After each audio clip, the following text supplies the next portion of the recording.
Hello students, welcome to Abis classes. আজি এটা special video লৈ আহিছো তোমালোকৰ কাৰণে আৰু ভিডিওটো হৈছে ক্লাস 10 ৰ সায়েন্স চেপ্টাৰ 8 ৰ ওপৰত অৰ্থাৎ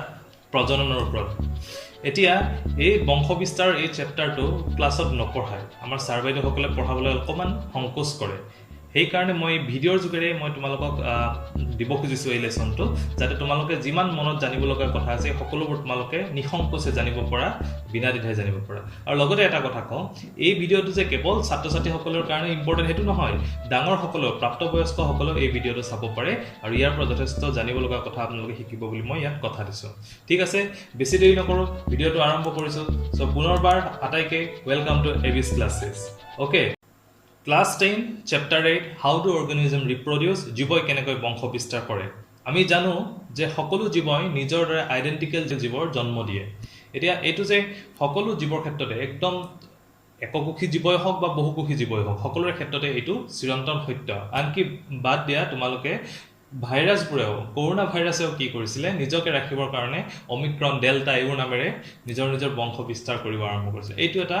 প্ৰাকৃতিকভাৱে সত্য কথা এতিয়া এই বংশ বিস্তাৰ কেনেকৈ হয় কি হয় ইয়াৰ এককোষী জীৱৰ বংশ বিস্তাৰৰ বিষয়ে তোমালোকে পাঠত পাইছা আৰু সেইখিনি বিষয়ে মই আজি ক'বলৈ নাযাওঁ মই ফুলৰ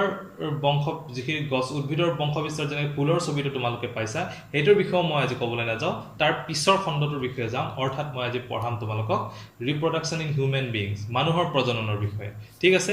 মানুহৰ প্ৰজনন বুলি ক'লে কেইটামান ইয়াত ভাগ থাকিব সকলো জীৱৰে প্ৰজনন শক্তি থাকে আৰু প্ৰজনন শক্তি থাকিলেহে জীৱ বাছি থাকিব যদি প্ৰজনন শক্তি নাথাকিলেহেঁতেন তেতিয়াহলে জীৱকুল বাছি নাথাকিলেহেঁতেন সেই কাৰণে কি হয় প্ৰজনন এটা আমাৰ দৈনন্দিন আমাৰ বাকি যিবোৰ জীৱনৰ প্ৰক্ৰিয়া আছে যেনে আমি উশাহ লোৱাটো পাচন প্ৰক্ৰিয়া আমি দেহত যেনেকে ব্লাডৰ সাৰ্কুলেশনটো ইম্পৰ্টেন্ট তেনেকে প্ৰজননৰ বিষয়ে জনাটো আমাৰ ইম্পৰ্টেন্ট কাৰণ প্ৰজননৰ বিষয়ে যদি আমি নাজানো তেতিয়াহলে জীৱ বৰ্তি নাথাকিব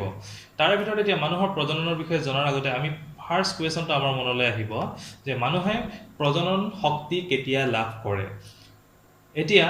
প্ৰজনন শক্তি জন্মতে আহে নে জন্মৰ পিছত আহে নে কেতিয়া লাভ কৰে নে সদায় থাকে এইটো এটা ডাঙৰ কোৱেশ্চন এই কোৱেশ্চনটোৰ যদি এনসাৰ দিব যাও তাৰ আগতে তোমালোকে নিজকে এবাৰ চোৱাচোন তোমালোক যেহেতু ক্লাস 10 ৰ ছাত্ৰ-ছাত্ৰী তোমালোকে ক্লাস 6 7 ৰ কথা মনত পেলোৱা আৰু এতিয়া তোমালোকৰ কথা মনত পেলোৱা নিজৰে কিমান এটা ভাষ্ট ডিফাৰেন্স এটা তোমালোকে দেখিবা যে তোমালোকৰ কিছুমান চেঞ্জেস আহিছে চেঞ্জেস বিলাক মই ইংলিশতো লিখি দিম অসমীয়াতো লিখি দিম তোমালোকে চাই লবা দুটা থাকিব চেঞ্জেস বিলাক কিছুমান বয়স আৰু গাৰ্লছ দুইটাতে কিছুমান চেঞ্জেস লাহে লাহে আহিব ধৰিছে পৰিৱৰ্তন কিছুমান আহিব ধৰিছে যেনে ধৰা তোমালোকৰ বডি হেয়াৰ বাঢ়িছে লৰা সকলৰ দাড়ি বাঢ়িছে ছোৱালী সকলৰ বডি হেয়াৰ বাঢ়িছে বিশেষকৈ আমাৰ কাফলটিৰ তলত বা আমাৰ প্ৰাইভেট এৰিয়াত আমাৰ কি হয় বডি হেয়াৰ বাঢ়ে এতিয়া ইংৰাজীত যদি ক'ব খোজো genital area between the thighs এই যিবোৰ জায়গাত কি হয় আমাৰ বডি হেয়াৰ বাঢ়ে এটো বয়স এন্ড গাৰ্লছ উভয়ৰ ক্ষেত্ৰতে হয় ইয়াৰ কিছুমান চেঞ্জেস তোমালোকে উভয়ৰ ক্ষেত্ৰতে পাবা কিছুমান অনলি বয়সত হয় কিছুমান অনলি গাৰ্লছত হয় গতিকে আমি এই চেঞ্জেস বিলাক জানিব লাগিব এই যে চেঞ্জেস বিলাক আহিছে এইবোৰ অহাৰ লগে লগে তোমালোকৰ নতুনত্ব যেতিয়া চেঞ্জেস বোৰ আহে তেতিয়া চিন্তা হয় যে এইবোৰ চেঞ্জেস কিয় আহিব ধৰিলে বা সৰুতে কেতিয়াবা এনেকুৱা লাগে যে মোৰ দাড়ি কেতিয়া আহিব দাড়ি আহিলে কি হ'ব কিন্তু দাড়ি অহাৰ লগতে আৰু বাকিবোৰ চেঞ্জেসও আহিব আৰম্ভ কৰে কেনে যে আমাৰ বডি শেপটো চেঞ্জ হ'ব ধৰে হেয়া লৰা হওক বা ছোৱালী হওক বডি শেপটো চেঞ্জ হ'ব ধৰে আমাৰ ভয়েসটো চেঞ্জ হ'ব ধৰে কিন্তু এই সকলোবোৰ চেঞ্জেস কেতিয়া আৰম্ভ হয় এই সকলোবোৰ চেঞ্জেস আৰম্ভ হয় টিনেজ ইয়াৰ্ছ অৰ্থাৎ যাক আমি কিশোৰ বয়সৰ আৰম্ভণিত আমাৰ হ'বলৈ ধৰে হেতু ছোৱালীৰ ক্ষেত্ৰত 10 ৰ পৰা 12 বছৰ 13 বছৰ বা কিছুমানৰ 14 বছৰলৈকে যায় আৰু লৰাৰ ক্ষেত্ৰত 12 to 15 বছৰ 16 বছৰৰ ভিতৰত এই চেঞ্জেসবোৰ হৈ যায় কিছুমানৰ মানুহ জীৱভেদে বা লৰা ছোৱালী ভেদে কিছুমানৰ অকমান সোনকালে আহে কিছুমানৰ অকমান দেৰিকে আহে এতিয়া এই পৰিৱৰ্তন বিলাকৰ ভিতৰত তোমালোকৰ এটা সমস্যা মহা সমস্যাটো হ'ল পিম্পলছ মুখখন ছালখন যদি এতিয়া তোমালোকে চুইছোৱা দেখিবা যে কি তেলেটিয়া হৈ যায় এইটো এটা কি তোমালোকৰ চেঞ্জেস আহিছে এইটো দুইটা ক্ষেত্ৰতে থাকে আমি নিজৰ দেহটোৰ প্ৰতি বেছি সচেতন হ'ব আৰম্ভ কৰো যে মোক ধুনিয়া লাগিছে নে নাই আইনাখন বেছিকৈ চোৱা যায় যে তোমাক নিজকে ধুনিয়া লাগিছে নে নাই তোমাৰ কৰবাত দাগ হৈছে নেকি কিবা হৈছে নেকি এইবোৰ তোমালোকৰ চিন্তা আৰম্ভ হ'ব ধৰে এইবোৰে কি জানা এইবোৰে এটা আমাৰ দেহৰ পৰিৱৰ্তনৰ বা আমাৰ জীৱৰ দেহৰ পৰিৱৰ্তনৰ এটা স্তৰ অৰ্থাৎ কি হৈছে তোমালোকে কিশোৰৰ পৰা প্ৰাপ্তবয়স্কলৈকে গতি কৰি আছা এই যে গতি কৰি আছে এই গতিটো তোমালোকৰ দেহৰ ভিতৰত হ'বলৈ আৰম্ভ কৰিছে আৰু এই দেহৰ ভিতৰত এই গতিটো আৰম্ভ কৰিছে কিহৰ কাৰণে হৰমোনাল ইফেক্টৰ কাৰণে হৰমোন কি হৰমোনে কৰিছে এই বিষয়ে মই তোমালোকক জনাই আছো ঠিক আছে ভিডিওটো হেকলৈকে চাই থাকিবা মন পুতি চাই থাকিবা তেতিয়া গম পাবা আৰু মই তোমালোকক ডিটেইলছত গোটেই ভিডিওটো দি দিম দুটামান খণ্ড হ'ব পাৰে কিন্তু দুটা তিনিটা খণ্ডত আহিব পাৰে কিন্তু গোটেই ডিটেইলছ তোমালোকে পাই যাবা আৰু ইন্টাৰেষ্টিং কথা যিবোৰ কিছুমান কথা তোমালোকৰ কিতাপত নাই তেনেকুৱা কথা মই তোমালোকক কিছুমান ডিটেইলছত জনাই আছো ওকে এতিয়া এই যে চেঞ্জেছবোৰ আহিছে মই কৈছো যে হৰমোনৰ কাৰণে আহিছে এই চেঞ্জেছবোৰ 10 11 12 বছৰৰ পৰা আহিবলৈ আৰম্ভ কৰে অৰ্থাৎ তুমি কিশোৰৰ পৰা প্ৰাপ্তবয়স্কলৈকে গতি কৰি আছে অৰ্থাৎ তুমি এডলসেন্স পিৰিয়ডলৈকে গৈ আছে ইংৰাজীত যাক আমি এডলসেন্স পিৰিয়ড বুলি কওঁ অৰ্থাৎ তোমাৰ দেহত প্ৰজনন শক্তি আহিছে প্ৰজনন শক্তি আহিব ধৰিছে এইটোৱে হ'ল এটা আমাৰ চেঞ্জেছবোৰ আমি বুজি পোৱা আমি সাধাৰণতে এনেকৈ বুজি পাম যে জন্মতে আমি যদিও আমাৰ দেহৰ প্ৰজনন কৰিব পৰা যিবোৰ আমাৰ অংগ পতংগ লাগে সেইবোৰ আমি জন্মতে লৈ আহোঁ সকলো শিশুৱে জন্মতে লৈ আহে কিন্তু প্ৰাপ্তবয়স্ক হোৱাৰ পিছতহে সেই অংগসমূহ এক্টিভ হৈ উঠে তাৰ আগলৈকে এইবোৰ কি হয় যদিও আমাৰ দেহত থাকে সিহঁত এক্টিভ নহয় তেওঁলোকে কাৰ্য কৰিব পৰা ক্ষমতা নাথাকে কিন্তু যেতিয়া আমি এডলসেন্স পিৰিয়ডত আমি এন্টাৰ কৰোঁ তেতিয়া আমাৰ এই ক্ষমতাবোৰ আহে আৰু তাৰ কাৰণে আমাৰ কিছুমান চেঞ্জেছ দেহত আৰম্ভ হয় তাৰ ভিতৰত আন কিছুমান চেঞ্জেছ হয় যিবোৰ অকণমান তোমালোকে যদি চোৱা কেৱল ল'ৰাৰ ক্ষেত্ৰতহে দেখিবা আৰু কিছুমান অনলি ছোৱালীৰ ক্ষেত্ৰতহে দেখিবা এতিয়া ছোৱালীৰ ক্ষেত্ৰত যিটো হৰমোন হ'ল এই হৰমোনটোৰ নাম হ'ল এষ্ট্ৰজেন হৰমোন দেখিছানে নামটো মই লিখি দিছোঁ এষ্ট্ৰজেন হৰমোনে ছোৱালীৰ ক্ষেত্ৰত এই চেঞ্জেছবোৰ আনে চেঞ্জেছবোৰ কি হয় এপিয়াৰেঞ্চবোৰ কিছু চেঞ্জ হয় পিউবাৰ্টি ষ্টাৰ্ট হয় পিউবাৰ্টি কি মই বুজাই আছোঁ ব্ৰেষ্ট চাইজটো ডাঙৰ হয় তাৰপিছত ডাৰ্কেনিং অফ স্কিন এইবোৰ তোমালোকৰ ছোৱালীৰ ক্ষেত্ৰত হ'ব নোৱাৰিল ছোৱালীৰ ক্ষেত্ৰত আন এবিধ হৰমোন ইম্পৰ্টেণ্ট হৰমোন হ'ল সেইটো হ'ল প্ৰজেষ্টেৰনে এই চেঞ্জেছবোৰত কাম নকৰে প্ৰজেষ্টেৰনে ইন টাইমছ অফ প্ৰেগনেঞ্চি গৰ্ভৱতী হ'বৰ সময়ত যেতিয়া প্ৰেগনেঞ্চিৰ সময়ত সেই সময়ত এই হৰমোনটোৱে কাম কৰে আমি ল'ৰাৰ ক্ষেত্ৰত যদি যাওঁ ল'ৰাৰ ক্ষেত্ৰত ইম্পৰ্টেণ্ট হৰমোনটো হ'ল টেষ্টষ্টেৰন হৰমোন এই টেষ্টষ্টেৰন হৰমোনেই তোমালোকৰ গোটেই দেহত যিমানবোৰ চেঞ্জেছ আছে এইবোৰ সেই হৰমোনৰ কাৰণে আহিছে এই হৰমোন কেতিয়া আৰম্ভ হৈছে যেতিয়া তোমালোকে টিনেজ পাইছা তোমালোকে কৈশোৰৰ পৰা প্ৰাপ্তবয়স্কলৈকে গতি কৰিছা তেতিয়া এই হৰমোন তোমালোকৰ দেহত ছোৱালীৰ ক্ষেত্ৰত এষ্ট্ৰজেন ল'ৰাৰ ক্ষেত্ৰত টেষ্টষ্টেৰন হৰমোন তোমালোকৰ দেহত কি হৈছে তেজৰ লগত মিহলি হ'ব ধৰিছে তেজৰ চিক্ৰেট হ'ব আৰম্ভ কৰিছে যাৰ কাৰণে দেহৰ কিছুমান চেঞ্জেছ আৰম্ভ হয় তোমালোকৰ বডি শ্বেপটো চেঞ্জ হয় ল'ৰা হ'লে চলজাৰ ডাঙৰ হয় আৰু ছোৱালী হ'লে চলজাৰবোৰ সৰু হৈ আহে ছোৱালীৰ বডিটো বেছি কাৰ্ভি হয় ল'ৰাৰ কি হয় চেষ্টটো ডাঙৰ হয় বহল হৈ যায় মাচলবিলাক ডাঙৰ হৈ যায় এইবোৰ চেঞ্জেছ আহিব ধৰে তাৰপিছত ভইচটো ল'ৰাৰ ক্ষেত্ৰত কি হয় বেছি কঠুৱা হয় ডাঙৰ ভইচ হয় কিন্তু ছোৱালীৰ ক্ষেত্ৰত বেছি মিহি হয় মধুৰ হৈ যায় ছোৱালীৰ ভইচটো এইবোৰ চেঞ্জেছৰ দ্বাৰাই কি হৈছে আমাৰ দেশত আমি প্ৰজনন কৰিব পৰা শক্তিটো আমাৰ দেশত তাৰ পৰা আহিছে এই চেঞ্জেছবোৰ ল'ৰা ছোৱালী কিছুমান মই কৈছোঁ যে পৃথক কিছুমানৰ ক্ষেত্ৰত একে কিছুমানৰ ক্ষেত্ৰত পৃথক মই ইংৰাজী অসমীয়া দুয়োটাতে লিখি দিছোঁ এতিয়া আমি যাম প্ৰজনন অংগৰ বিষয়ে ঠিক আছে আমি প্ৰথমতে পাতিম আমি পুৰুষৰ প্ৰজনন অংগৰ বিষয়ে পাতিম এতিয়া প্ৰজনন অংগটোত বিভিন্ন এই গোটেইটো ছবিটো যে দেখিছা এইটো তোমালোকৰ কিতাপত থকা ছবি তোমালোকে হয়তো স্কুলত বা ক'ৰবাত বাহিৰত চাবলৈ লাজ কৰিব পৰা কিন্তু এইটো এটা ইম্পৰ্টেণ্ট কিহৰ কাৰণে ইম্পৰ্টেণ্ট এইখিনিৰ পৰাই তোমালোকৰ দেহত এই চেঞ্জেছবোৰ আৰম্ভ হৈছে এতিয়া তোমালোকে চোৱা যে এই পুৰুষৰ প্ৰজনন অংগৰ ভিতৰত আটাইতকৈ ইম্পৰ্টেণ্ট পাৰ্টটো হ'ল টেষ্টিছটো হ'ল আটাইতকৈ ইম্পৰ্টেণ্ট যাক আমি অসমীয়াত শুক্ৰাশয় বুলি কওঁ শুক্ৰাশয় খুবেই ইম্পৰ্টেণ্ট কাৰণ এই যে মই টেষ্টষ্টেৰন হৰমোনৰ কথা কৈছোঁ টেষ্টষ্টেৰন হৰমোন এই টেষ্টিছতে উৎপন্ন হয় শুক্ৰাশয়তে উৎপন্ন হয় এই হৰমোন আৰু ইয়াৰ পৰাই কি হৈছে এই যে শুক্ৰবাহী নলী যাক আমি ভেজ ডিফাৰেঞ্চ বুলি কওঁ ভেজ ডিফাৰেঞ্চৰ থ্ৰুৰে ইয়াৰে আমাৰ যিটো আমাৰ পেনিছলৈকে আমাৰ লিংগৰ মাজেৰে এইটো কানেক্ট হৈ আছে এই পাইপডালৰ নাম কি ক'লোঁ মই ভেজ ডিফাৰেঞ্চ ইংৰাজীত অসমীয়াত হ'লে কি কয় শুক্ৰবাহী নলী ঠিক আছে এতিয়া এই গোটেই তন্ত্ৰটোৰ ভিতৰত যদি মই তোমালোকক কামবিলাকৰ বিষয়ে ক'ব যাওঁ টেষ্টিছৰ মেইন কাম হ'ল তোমালোকৰ টেষ্টষ্টেৰন হৰমোন উৎপন্ন কৰি দেহত কি কৰা তোমালোকৰ পুৰুষৰ যিবোৰ গুণ থাকে সেইবোৰ তোমালোকৰ দেহলৈ অনা আৰু লগতে যিটো শুক্ৰাণু বুলি কওঁ অসমীয়াত যাক আমি ইংৰাজীত স্পাৰ্ম বুলি কওঁ স্পাৰ্ম প্ৰডিউস কৰাটো টেষ্টিছৰ এটা মেইন কাম টেষ্টিছ কিমানটা থাকে টেষ্টিছ দুটা থাকে নৰ্মেল বডিত টেষ্টিছ দুটা থাকে যদি টেষ্টিছ কি হয় আমাৰ কেতিয়াবা প্ৰশ্ন জাগে যে টেষ্টিছ যদি কি হয় যদি এটা থাকে কেতিয়াবা কিবা এটা কাৰণত যদি সিঙ্গল টেষ্টিছ হৈ যায় তেতিয়া কাম কৰিব নকৰে তেতিয়াও কাম কৰিব কিন্তু এই যে হৰমোন উৎপাদন ক্ষমতাটো স্পাৰ্ম উৎপাদন ক্ষমতাটো কি হ'ব কমি যাব হেইটোই ডিফাৰেন্স বাকি তোমালোকৰ যেনেকৈ কিডনি এটা থাকিলেও কাম হয় তেনেকৈ টেষ্টিছ এটা থাকিলেও কাম হয় এতিয়া ইয়াতে তোমালোকে দেখিছা যে এটা এই যে আমাৰ ব্লেডাৰটো আছে যাক আমি মূত্ৰাশয় বুলি কওঁ য'ত আমাৰ কি হয় ইউৰিন জমা হৈ থাকে কিডনিৰ পৰা অহা ইউৰিনবোৰ আমাৰ ইয়াতে জমা হৈ থাকে এই ব্লেডাৰটো কিন্তু কোৰ লগত কানেক্ট হৈ আছে আমাৰ পেনিছৰ লগত কানেক্ট হৈ আছে দেখিছানে এতিয়া এই ভেজ ডিফাৰেন্স অৰ্থাৎ শুক্ৰবাহী নলী আৰু এই মূত্ৰাশয়ৰ দুইডাল পাইপ সিঙ্গল পাইপৰ লগত কানেক্ট হৈ আছে অৰ্থাৎ পুৰুষৰ ক্ষেত্ৰত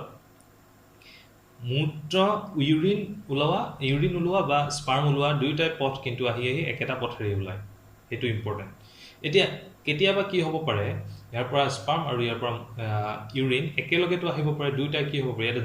জ্যাম লাগি যাব যেনে ট্ৰাফিক জ্যাম হৈ যায় তেনেকুৱা জ্যাম হৈ যাব পাৰে কিন্তু তাকে নহবলে কি হয় আমাৰ ইয়াতে এটা গ্ল্যান্ড আছে গ্ৰন্থি আছে যাক আমি প্ৰস্টেট গ্ৰন্থি বা ইংৰাজীত প্ৰস্টেট গ্ল্যান্ড বুলি কওঁ এই যে দেখিছা ই কন্ট্ৰোলৰ কাম কৰে যদি ইউৰিন গৈছে তেতিয়াহলে স্পাৰ্ম যাতে যাব নোৱাৰে আৰু যদি স্পাৰ্ম গৈছে তেতিয়া ইউৰিন যাতে যাব নোৱাৰে এই কামটো কোনে কৰে প্ৰস্টেট গ্ল্যান্ডে কৰে বুজিছানে এতিয়া এই প্ৰস্টেট গ্ল্যান্ডটো আমাৰ যথেষ্ট ইম্পৰ্টেন্ট কেতিয়াবা কি হয় প্ৰস্টেট গ্ল্যান্ডৰ যদি দুৰ্বল হৈ যায় তেতিয়াহলে এই কন্ট্ৰোলটো নাথাকে ইয়াত অৰ্থাৎ অটোমেটিক কেতিয়াবা তোমাৰ ডিসচাৰ্জ হ'ব পাৰে হেয়া পেছাবে হওক বা স্পাৰ্মে হওক অটোমেটিক ওলাই যাব পাৰে এই প্ৰস্টেট গ্ল্যান্ডৰ আৰু কেতিয়াবা কি হয় প্ৰস্টেট গ্ল্যান্ডটো কিছুমান